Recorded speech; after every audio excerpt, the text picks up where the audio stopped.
In the cobblestone streets of Cartagena, under the relentless sun of 1843, a black woman walked with her head held high, carrying documents that would change the course of events. These were not the parchments of her own emancipation. It was a much more resounding act, the acquisition contract for her former mistress. The very woman who had marked her with a red-hot iron now belonged to her. This is the true story of how fate can weave such unprecedented reversals that it seems to be traced by the hand of divine justice. Before we delve into this narrative, turn on notifications, as it contains details never recorded in the annals. Every moment reveals a twist that will leave you speechless.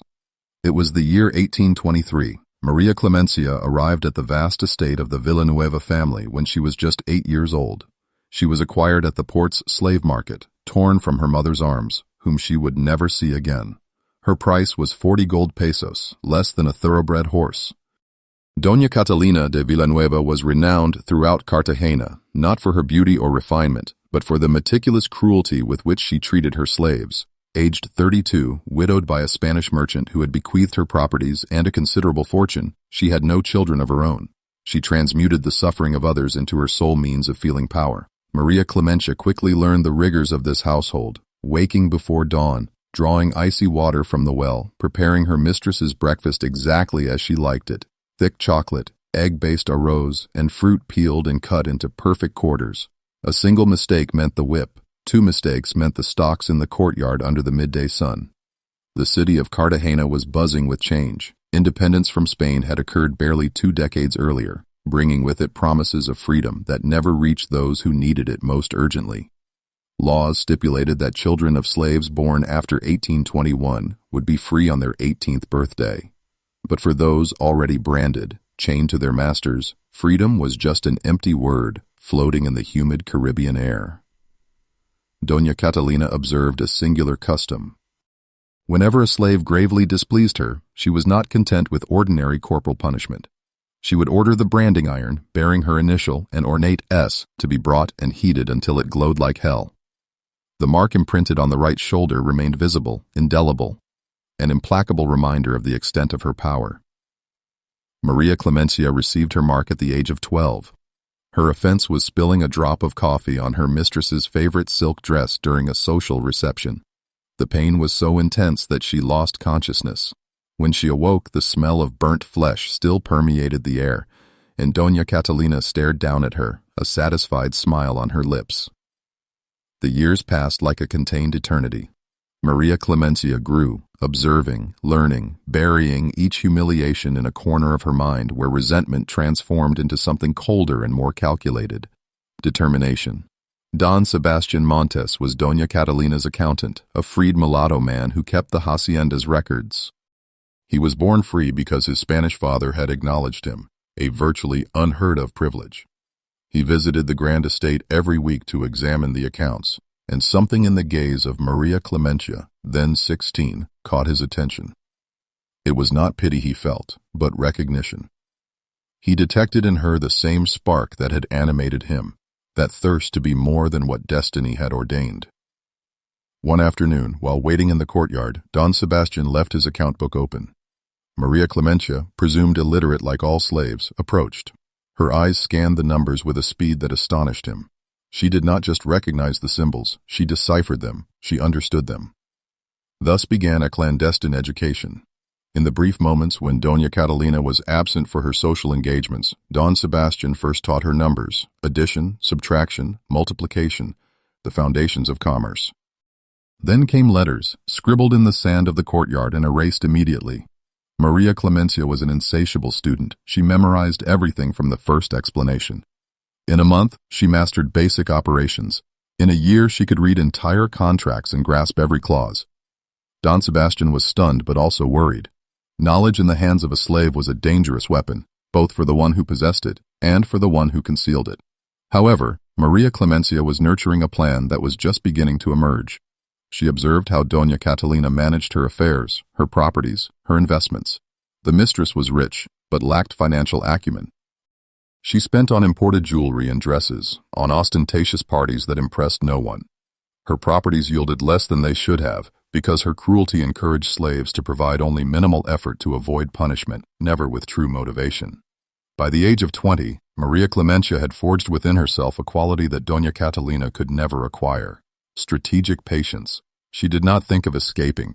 She dreamed of something much more ambitious, though she still did not know how to achieve it. The turning point occurred when Don Sebastian confided something to her in a low voice while they were examining the warehouse inventories. The law of manumission allowed slaves to purchase their own freedom if they managed to raise a sufficient sum of money. The price was negotiable but generally equivalent to the slave's market value.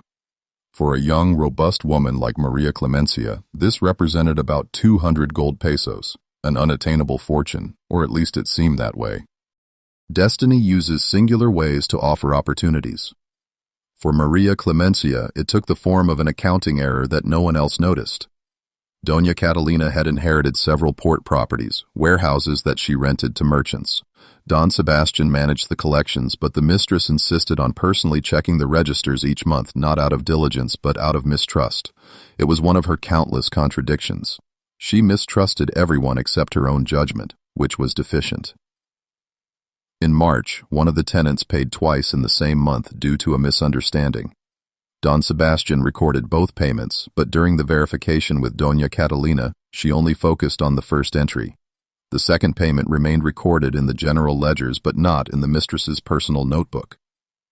Maria Clemencia noticed the error, and at that moment, with the clarity of a revelation, she understood that the flaws in the system could prove more valuable than gold itself. She began to pay obsessive attention to the register when Don Sebastian left them for a moment. She memorized the records, the dates on which cash collections were made without detailed receipts, and the periods when the accounting became nebulous due to Doña Catalina's own negligence. If you think you can guess the outcome of this story, wait. What follows defies all logic of the time and proves that intelligence can be more powerful than any chain. Don Sebastian noticed Maria Clemencia's increasingly keen interest. One night, after Doña Catalina had retired to her apartments, he questioned her directly about her intentions. She did not lie. With a calm that contrasted with the audacity of her design, she explained that she wished to acquire her freedom, not by begging for it, but by conquering it with the same instruments that white people used: money and knowledge. The proposal she made to Don Sebastian was audacious but brilliant. She would identify opportunities to improve the profitability of Doña Catalina's properties. Minor efficiencies that the mistress would never notice. He would negotiate better prices with suppliers, reduce waste, and optimize delivery routes. The savings made, invisible to Doña Catalina, but very real in the accounts, could be gradually diverted. This was not theft in the traditional sense. It was more subtle. It was about ensuring that money wasted through inefficiency ceased to be wasted and was set aside rather than simply evaporating in the administrative chaos of the hacienda. Don Sebastian remained silent for many minutes. Then he assented, not out of fear, but because he recognized the extraordinary when he saw it. If Maria Clemencia achieved this feat, she would be the first slave in Cartagena's history to buy her freedom through pure financial cunning, without donation or favor. The next 3 years were marked by a patience that would have broken anyone with less determination. Maria Clemencia and Don Sebastian executed their plans with surgical precision. They started modestly. A port warehouse was storing goods inefficiently, paying for more space than necessary. Maria Clemencia suggested a reorganization. Don Sebastian implemented it as if it were his own idea. The monthly saving, 3 pesos, a trifle for Doña Catalina, but the starting point for everything for Maria Clemencia. They identified a fabric supplier who was overcharging, knowing that no one checked comparative prices. They changed suppliers without Doña Catalina noticing. Monthly saving, an additional 5 pesos. Thus, little by little, they built an invisible money flow. Don Sebastian opened a discreet account in the name of a fictitious merchant. The savings were deposited there. On paper, they appeared to be legitimate maintenance and operating expenses. In reality, they represented the methodical accumulation of the price of freedom. Doña Catalina, absorbed by her own excesses, never noticed that her properties were generating more money than she was sending out. For her, as long as she had enough to maintain her ostentatious lifestyle, details were superfluous. Maria Clemencia led a double existence. By day, the submissive slave who carried out every order without question. By night, in stolen moments, the strategist who studied every aspect of her mistress's affairs with more devotion than Doña Catalina herself. There were moments of dread. Once Doña Catalina questioned why maintenance expenses for one of the warehouses had increased. Don Sebastian, with admirable calm, explained that new municipal taxes had increased costs. It was a lie, but he presented falsified documents that the mistress only glanced at before approving them with a disdainful gesture. In 1843, Maria Clemencia was 24 years old and had accumulated 180 pesos. She only needed 20 more pesos to reach the estimated price of her freedom. She was so close she could feel its tangibility, its very reality. But then, an unforeseen event occurred that would overturn the entire plan. In July 1843, Doña Catalina fell ill. Nothing serious at first, just a persistent fever that she attributed to Cartagena's unbearable heat. But weeks passed, and the fever did not subside. Doctors came and went, prescribing bleedings and tonics that were useless. The illness weakened her more than anyone could have imagined. By August, Doña Catalina could barely get out of bed. Her face, previously round and always flushed with anger or wine, had become emaciated and pale. Her voice, once powerful and heavy with sharp commands, was now only a faint murmur. Maria Clemencia nursed her, not out of affection, but out of duty. But as she changed the sweat-soaked sheets and prepared the infusions prescribed by the doctors, she observed. She saw the woman who had been her torment for 2 decades fading, vulnerable and frightened. One detail did not escape her. Doña Catalina had no direct heirs. She had distant cousins in Spain who had never visited her, but no close relatives could claim the inheritance without delay. And without an updated will, her properties would enter a legal limbo that could last months, even years. Don Sebastian visited the sick woman and examined the state of the finances. In private, he confided to Maria Clemencia what she had already suspected. If Doña Catalina were to die, everything would become complicated. The slaves would probably be sold to pay off debts and legal fees. Maria Clemencia could end up in even crueler hands, and all the accumulated money would remain inaccessible. Action had to be taken quickly. Don Sebastian prepared the manumission documents. The price, 200 pesos, the standard market value for a 24-year-old slave.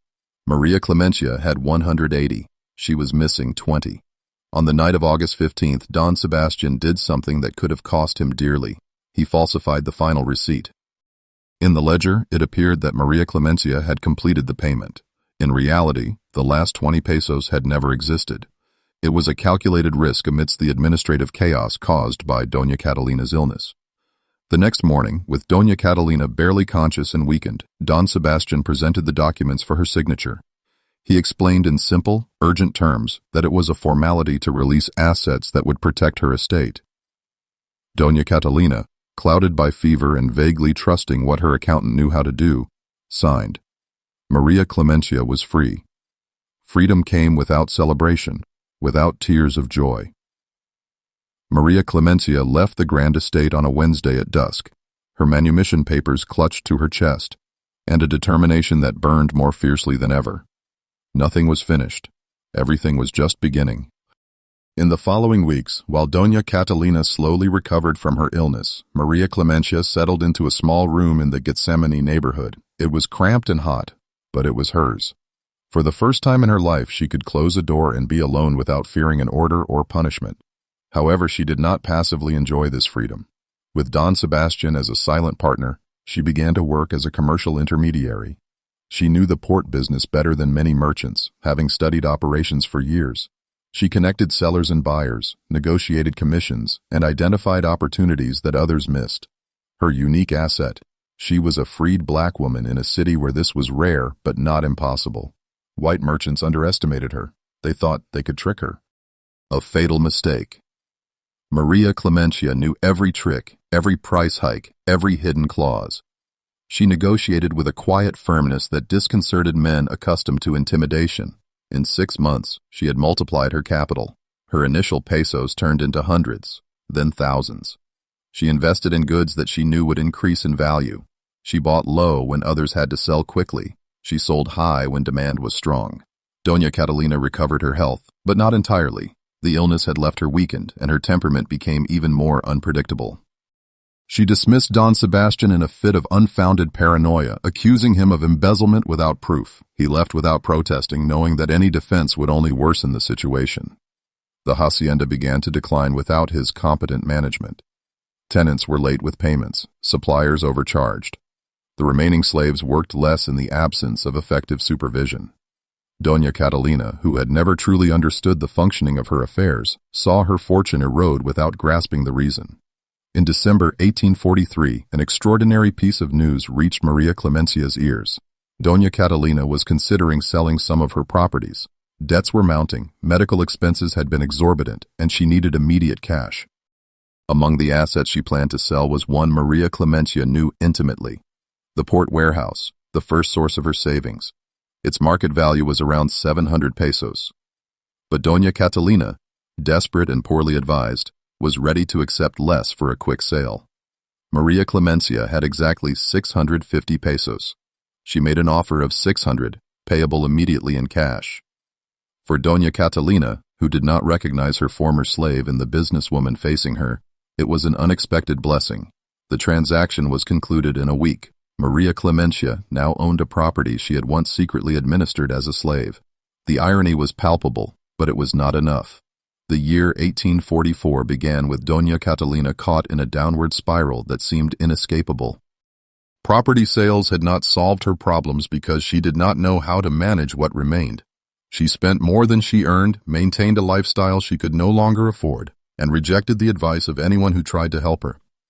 Maria Clemencia, meanwhile, prospered. Her warehouse generated consistent profits. She had hired free workers, paid them fair wages, and discovered a truth Doña Catalina would never understand. People worked better when they felt valued. Her reputation as an honest but firm businesswoman flourished.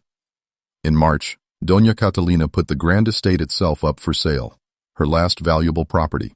The asking price was 2,000 pesos, but everyone in Cartagena knew it was overvalued. The house was magnificent, but it needed significant repairs that Doña Catalina had ignored for years. Moreover, it came with the legal burden of 3 slaves she still owned, 2 elderly individuals and a 14-year-old girl. Potential buyers were scarce. The house was too large for most, too expensive for a property requiring additional investment. Weeks passed without serious offers. Maria Clemencia watched from a distance. She estimated the house's true value at 1,500 pesos. She had 900 in cash after reinvesting a portion of her profits. It was not enough, but she had learned that in business, immediate cash was worth more than future promises, especially for a person in distress. What is about to happen is not fiction. It is the moment when history takes such a powerful turn that it redefines the very meaning of justice. Do not miss a single moment of what follows. In April, Maria Clemencia requested a meeting with the notary managing the sale. She presented herself as a merchant, expressed interest in the property, and asked if Doña Catalina would consider a lower offer if payment was made entirely in cash, without delay or conditions. The notary, a pragmatic man who knew Doña Catalina had an urgent need for liquidity, agreed to present the proposal: 900 pesos plus the assumption of a 100 peso debt that Doña Catalina owed to a port merchant. Total in cash, 1,000 pesos. When Doña Catalina received the offer, her first reaction was to reject it with indignation. 1,000 pesos for a property that had cost 3,000 when her late husband acquired it? It was an insult, but her pride clashed with brutal reality. There were no other offers. Creditors were pressing. She needed money immediately, not promises of better future prices that might never materialize. The notary advised her to accept. He argued that 1,000 pesos would allow her to settle her immediate debts, and that she would even have funds left to move into a more modest dwelling or even save if she was prudent. Was it this or face foreclosure? Doña Catalina, tears of humiliation in her eyes, signed the sales contract without ever asking the buyer's name. It was indifferent to her. She only wanted the shame of having to sell her home to cease. The deed was registered on April 28, 1844. The new owner of the grand estate, including its furniture and the 3 slaves who still resided there, was Maria Clemencia, the former slave of Doña Catalina de Villanueva. The day Maria Clemencia again stepped onto the grounds of the grand estate as its owner, the Cartagena sky was clear, and the sun shone with an intensity that seemed symbolic. She carried the property titles in a leather folder, walking with her back straight, unhurriedly. Doña Catalina had left the house a few days earlier, moving into a rented dwelling in a less upscale neighborhood. But Maria Clemencia sent for her. She had important matters to discuss regarding the terms of the transaction, the messenger explained. When Doña Catalina arrived at what had been her home, she found Maria Clemencia sitting in the same living room where she used to receive guests. She recognized her instantly. The shock was so profound that she had to lean against the doorframe. Maria Clemencia did not bother with superfluous explanations. In a calm, almost gentle voice, she stated the facts. She was now the owner of the property. The 3 slaves Doña Catalina had left would be freed that very day. They would not be sold or transferred. They would be free with their papers and the option to stay and work at the house for a salary if they wished. Doña Catalina tried to speak, but the words choked in her throat. Maria Clemencia continued.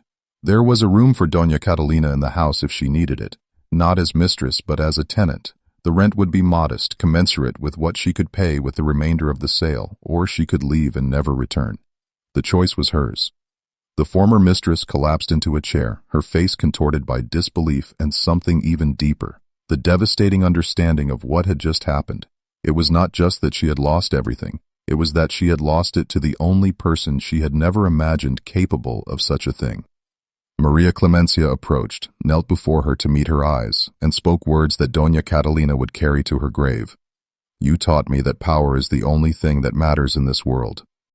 You were right, but you forgot to teach me that power changes hands when one least expects it. She rose, walked to the window, and contemplated the city stretching towards the sea. Then, without turning around, she added, You may stay if you agree to live under my roof as I lived under yours. Or you may leave and never return. But if you stay, you will follow my rules. And my first rule is this. No one living in this house will ever again be the property of another. Doña Catalina never responded. She rose with difficulty. She left the house without a backward glance and never returned.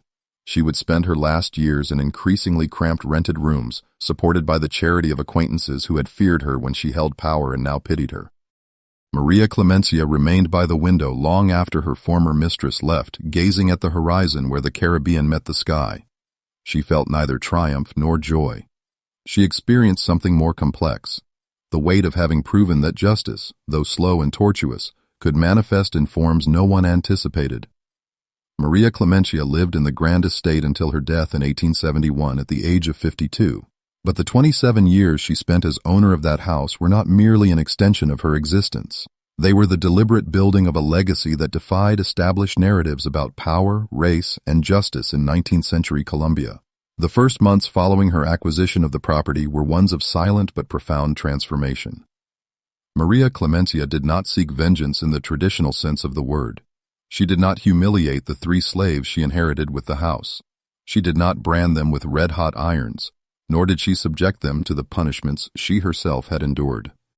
Instead, she gathered them in the same living room where Doña Catalina habitually dictated her orders and presented each of them with manumission documents. She explained to them in a firm but warm voice that they were free from that moment on, and that they could choose to stay and work for a fair wage or leave to build their lives wherever they wished. All 3 chose to remain, not out of fear or lack of alternatives, but because they recognized in Maria Clemencia what they had never seen in an owner, a deep understanding of what the absence of freedom meant. She knew exactly which word, which gesture, which condition could make a person feel human or reduced to a commodity, and she used this knowledge not to dominate, but to uplift.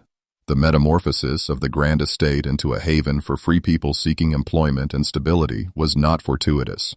It was part of a broader vision that Maria Clemencia had begun to develop during her years of enslavement, observing the inefficiencies and cruelties of the system that oppressed her.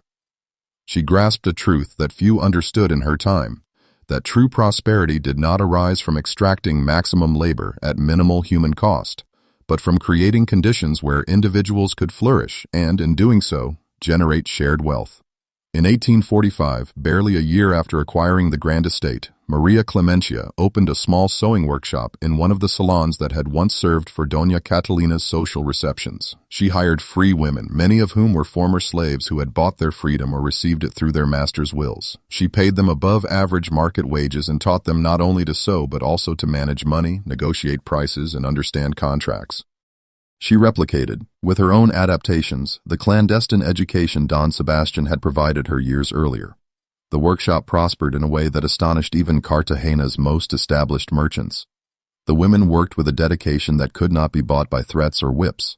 They produced superior quality clothing because they had a real incentive. A portion of the profits was distributed among them based on the quantity and quality of their work. It was a radical system for the time, a glimpse of what decades later would be called cooperative economics. In the following years, Maria Clemencia expanded her business operations with the same cunning she had employed to raise money for her freedom. She acquired a warehouse at the port in 1848, a small agricultural property on the outskirts of Cartagena in 1850, and participated as a discreet investor in various commercial ventures that required capital but did not want the visibility of a black woman as a public partner. She accepted these terms not out of submission but out of pragmatism. She knew that some battles were won slowly by accumulating real economic power, while others fought for symbolic recognition. What made her way of doing business unique was how she balanced profitability and social responsibility. When the cholera epidemic struck Cartagena in 1849, Maria Clemencia temporarily converted part of the grand estate into a care center for the sick who lacked resources to pay doctors. She did not do it out of ostentatious charity or in search of public recognition. She did it because she remembered with absolute clarity what it was like to be vulnerable and to have no one to offer help. Her relationship with Cartagena's community of free black people was complex. Some admired her as an example of what could be achieved through intelligence and determination. Others viewed her with suspicion, considering her too close to white people, too involved in the commercial system that had supported slavery. Maria Clemencia never tried to resolve these tensions with explanations or justifications. She simply continued to do what she believed was right, create real economic opportunities, not just empty promises of future equality.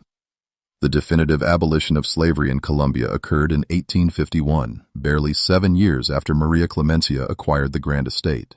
It was a moment of massive celebration within black communities, but Maria Clemencia observed the festivities with a mixture of joy and calculated skepticism.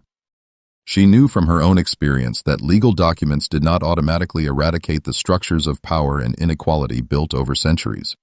Legal freedom was only the first step, not the last.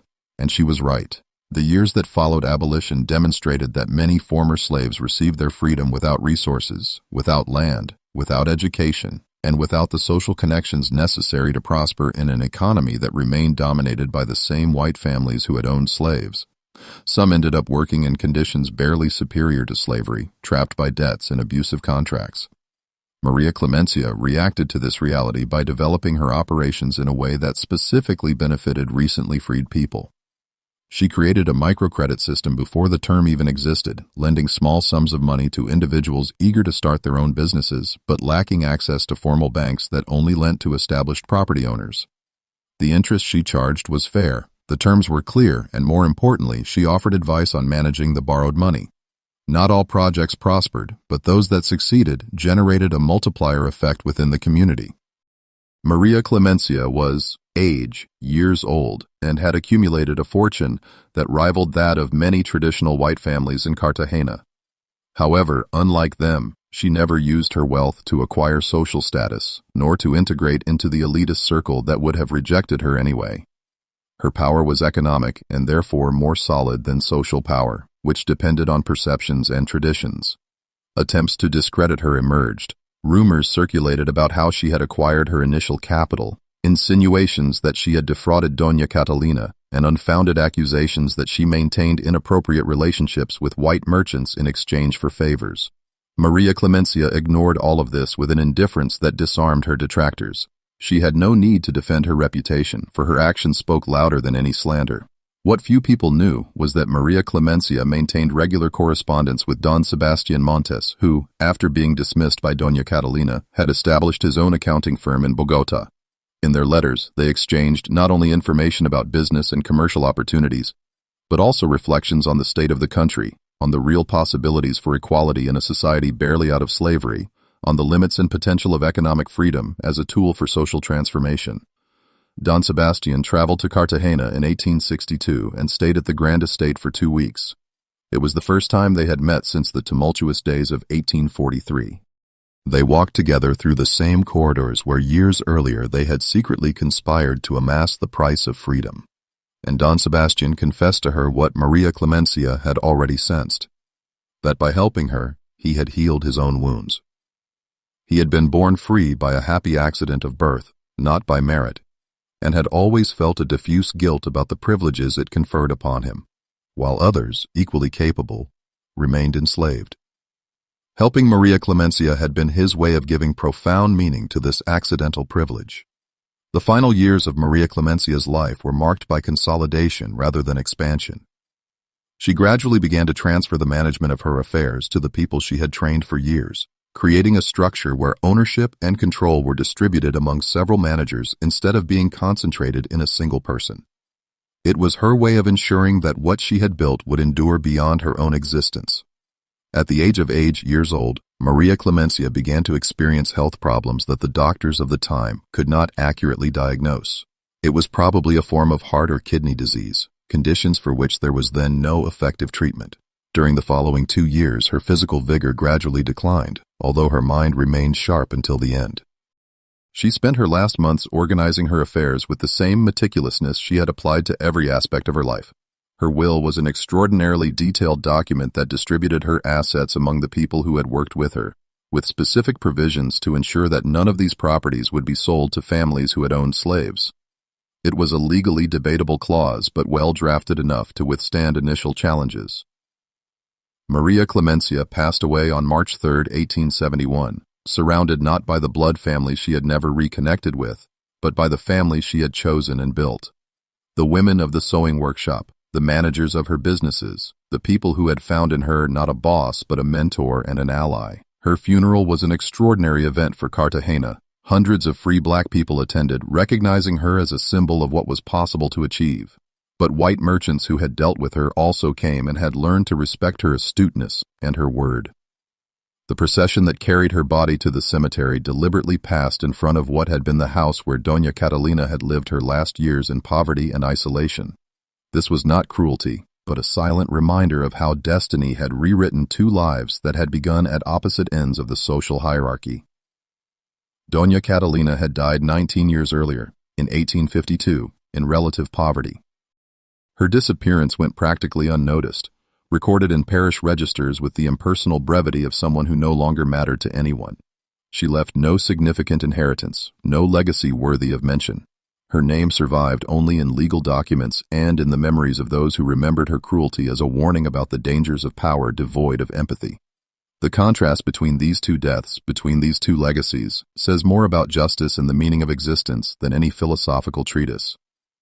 This story compels us to confront uncomfortable questions about the nature of power and justice. Was this a vengeance that Maria Clemencia carried out? In the traditional sense? Number. She never sought to inflict the same suffering she had endured, but in a deeper and more complex sense, perhaps so. The vengeance of demonstrating that the social order Doña Catalina considered immutable was in reality fragile and contingent. The vengeance of proving that intelligence and determination could surpass the advantages of birth, the vengeance of living well and building meaning in a world that had tried to reduce her to a commodity.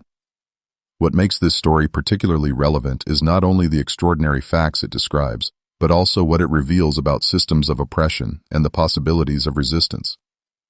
Maria Clemencia did not wait for others to grant her freedom out of compassion or through legal reforms. She built it herself, step by step, with a patience that required an almost superhuman psychological strength. She lived for years with the contradiction of being legally enslaved while developing the skills and accumulating the resources that would ultimately free her. Her story also reminds us that individual liberation, while important, is not sufficient. Maria Clemencia could have simply used her freedom to ensure her own comfort and security. Instead, she chose to create structures that would facilitate the emancipation and prosperity of others. She intuitively understood what decades later would be articulated as a theory: that true freedom is collective, that no one is fully free as long as others remain oppressed. In the archives of Cartagena, among documents yellowed and fragile with time, there still remain the registers that attest to the transfer of ownership of the grand estate to Maria Clemencia. There are the notarial deeds of her other properties, the account books that reveal the profitability of her businesses, the wills that distributed her wealth. These are silent but irrefutable testimonies that in 1843, in a city where slavery was still legal and structural racism defined every aspect of social life, a woman accomplished the impossible. But beyond legal documents and commercial records, Maria Clemencia's true legacy lies in the question her life poses to each generation. What will we do about the injustices we observe? Will we passively wait for oppressive systems to collapse under their own weight? Or will we actively build the alternatives we wish to see? Will we use the power we accumulate to replicate existing hierarchies or to create new possibilities? Maria Clemencia chose to build. She chose to transmute her suffering into wisdom, her oppression into strategy, and her personal liberation into collective opportunity. She was not without flaws. She did not solve all the ills of her time, nor did she eradicate racism or inequality in Colombia.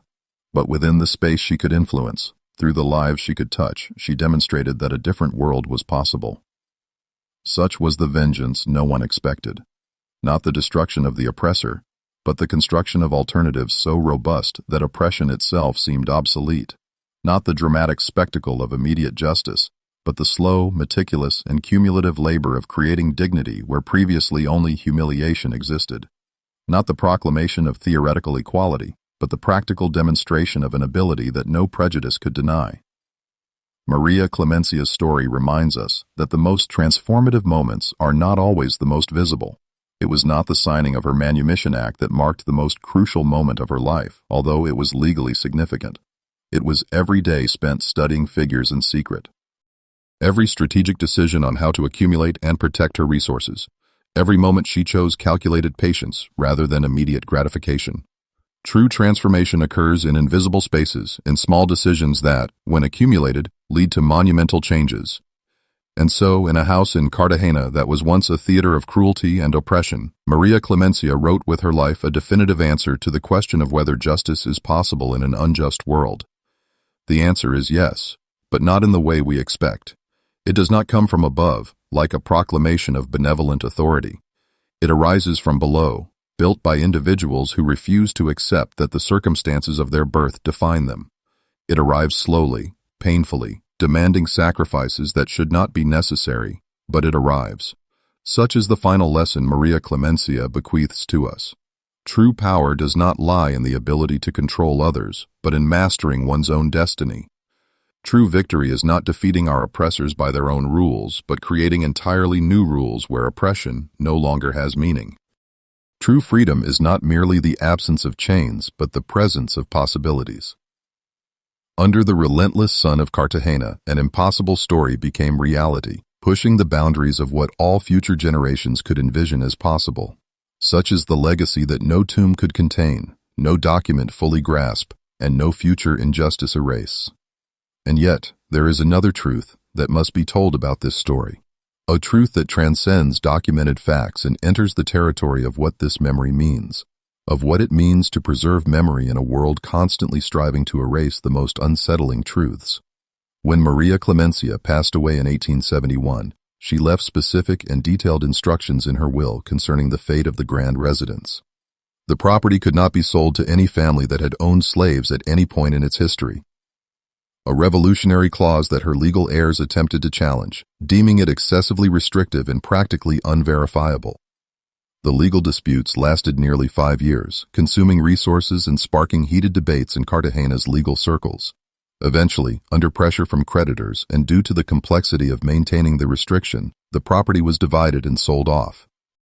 But as long as the clause remained in effect, it forced every lawyer, notary, and potential buyer in Cartagena to meticulously review historical records of slave ownership. It was a forced confrontation with a past many would have preferred to bury.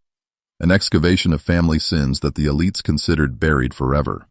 The descendants of the women who worked in Maria Clemencia's sewing workshop continued the activities for 2 more generations until the end of the 19th century, when industrialization fundamentally changed the nature of the textile trade in Colombia.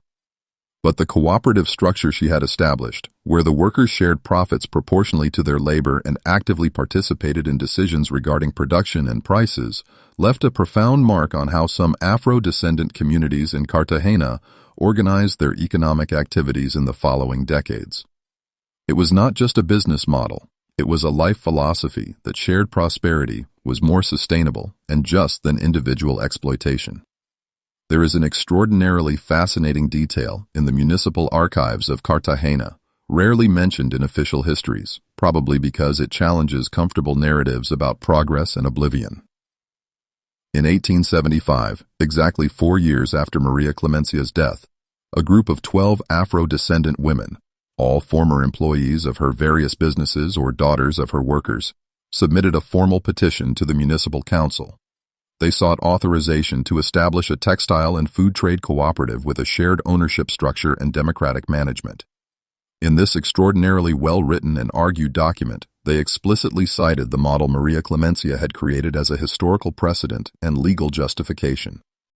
They argued that if one woman had successfully established such a structure for decades, there was no legal or moral reason to deny them the same right. The petition was rejected for technical reasons that barely concealed the true motive: the fear of the white commercial elites of seeing a precedent for independent economic organization established within Afro-descendant communities.